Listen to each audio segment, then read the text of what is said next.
Assalamualaikum warahmatullahi wabarakatuh.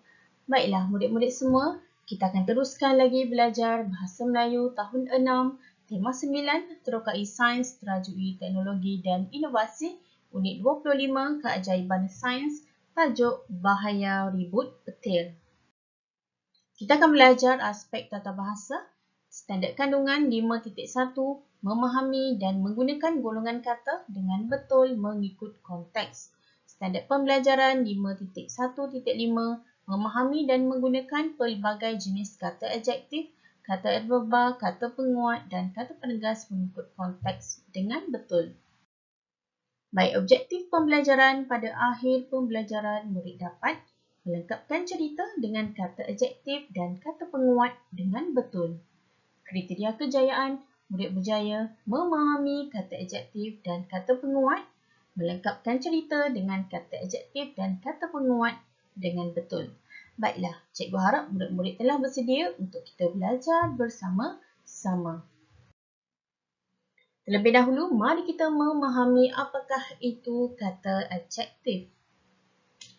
Kata adjektif digunakan untuk menerangkan sifat atau keadaan bagi sesuatu kata nama atau fasa nama.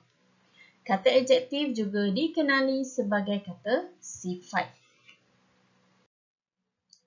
Baik, sekarang mari kita lihat jenis-jenis kata adjektif. Ada 9 jenis kata adjektif. Yang pertama, kata adjektif keadaan. Contohnya sesak, lambat. Kedua, kata adjektif warna. Contohnya kuning, terang. Ketiga, kata adjektif ukuran. Contohnya panjang, pendek. Keempat, kata adjektif bentuk. Contohnya lonjong, bujur. Kelima, kata adjektif waktu. Contohnya siang, malam. Keenam, kata adjektif jarak. Contohnya dekat, jauh. 7, kata adjektif cara. Contohnya cermat, gelojoh.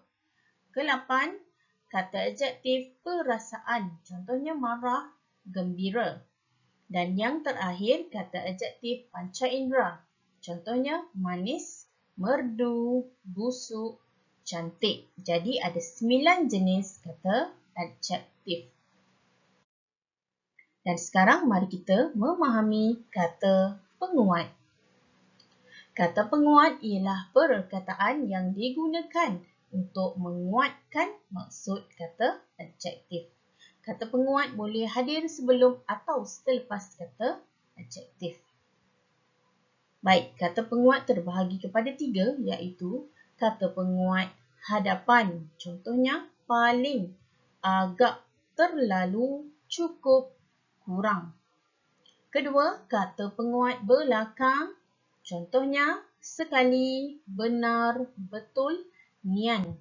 Kata penguat yang ketiga iaitu kata penguat bebas. Dia boleh hadir sama ada di hadapan ataupun di belakang. Contohnya amat, sangat, sungguh. Baik, kita teruskan. Sekarang mari kita membaca dan memahami petikan di bawah ini.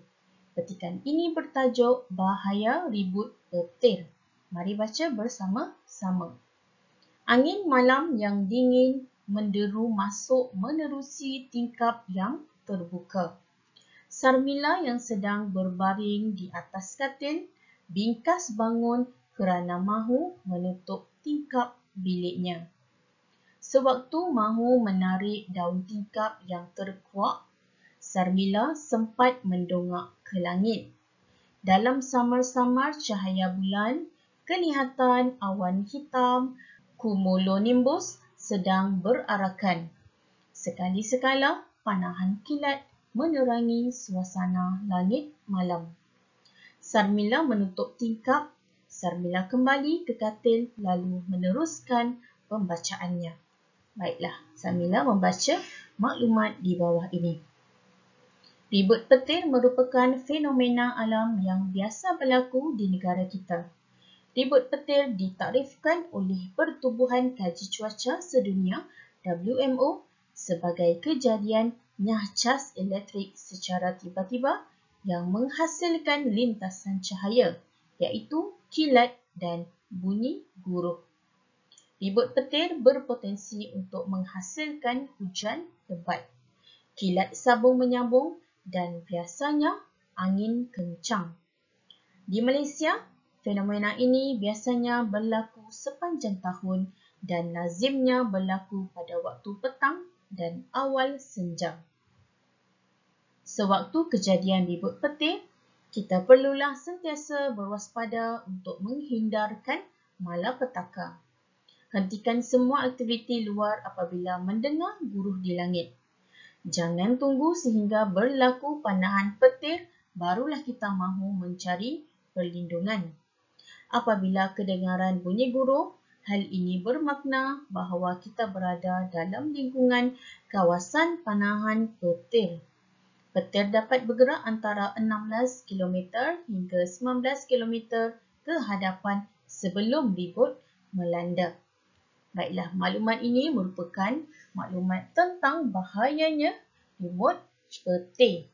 Fenomena alam ini biasa berlaku di negara kita, iaitu negara Malaysia.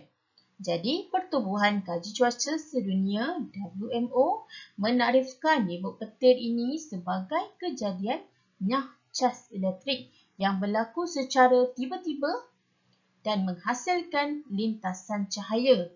Kita biasa lihat di langit, iaitu kilat dan juga bunyi guruh.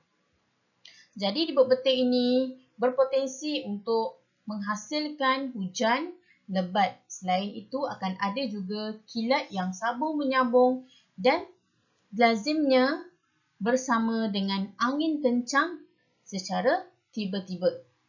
Di Malaysia, fenomena ini biasa berlaku sepanjang tahun. Biasanya berlaku pada waktu petang ataupun awal senja. Jadi, kita perlulah sentiasa berwaspada untuk menghindarkan daripada berlakunya perkara yang tidak diingini. Jika kita mendengar guruh di langit, kita perlu menghentikan semua aktiviti di luar. Jangan sehingga berlaku perkara seperti panahan petir, baru kita mahu mencari perlindungan. Ya, apabila mendengar bunyi guruh, itu bermakna kita berada di dalam kawasan lingkungan panahan petir dan tidak mustahil petir itu boleh berlaku kepada persekitaran kita. Petir ini bergerak antara 16 hingga 19 km sebelum ribut melanda. Jadi, kita perlu lebih berhati-hati terutama apabila mendengarnya bunyi guruh. Hentikan segala aktiviti di luar dan terus berlindung. Berlindung, masuk ke dalam rumah ataupun pergi ke tempat-tempat seperti bangunan untuk melindungi diri kita. Baik, kita teruskan. Baik, sekarang murid-murid perlu melengkapkan cerita dengan menggunakan pelbagai kata adjektif dan juga kata penguat. Di sini, cikgu telah sediakan petikan maklumat dan tempat kosong ini perlu diisi dengan kata adjektif dan kata penguat. Mari kita baca. Tum-tam, bunyi guruh yang amat kuat berdentum-dentam. Serentak dengan itu, suasana di dalam bilik Sarmila menjadi gelap gelita. Aduhai, bekalan elektrik terputus pula. Sarmila merungut sambil teraba-raba di dalam kegelapan. Sarmila berasa sungguh cemas. Suasana di dalam biliknya sangat dan murid perlu isi. Dada Sarmila berombak kerana dia berasa takut. Di luar angin bertiup kencang. Hujan pula turun dengan lebat. Sekali-sekala panahan kilat memancarkan cahaya yang sangat terang kelihatan di langit. Sarmila menjadi semakin dalam keadaan teraba-raba. Sarmila mengatur langkahnya. Langkahnya sekali.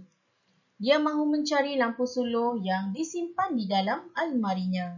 Semasa sedang berjalan, Sarmila tersepak sesuatu yang keras. Sarmila terjatuh ke lantai. Dia berasa amat sakit. Ketika itu, hujan masih turun dengan tiba-tiba lampu biliknya bernyala semula. Suasana gelap bertukar menjadi bekalan elektrik telah pulih. Sarmila berasa sungguh gembira. Baiklah, di tempat kosong ini, murid-murid perlu isikan dengan kata adjektif dan kata penguat yang betul. Baik, selamat membuat tugasan. Terima kasih kerana belajar bersama-sama dengan cikgu. Mari kita teruskan semangat untuk belajar demi masa hadapan. Sekian. Assalamualaikum warahmatullahi wabarakatuh.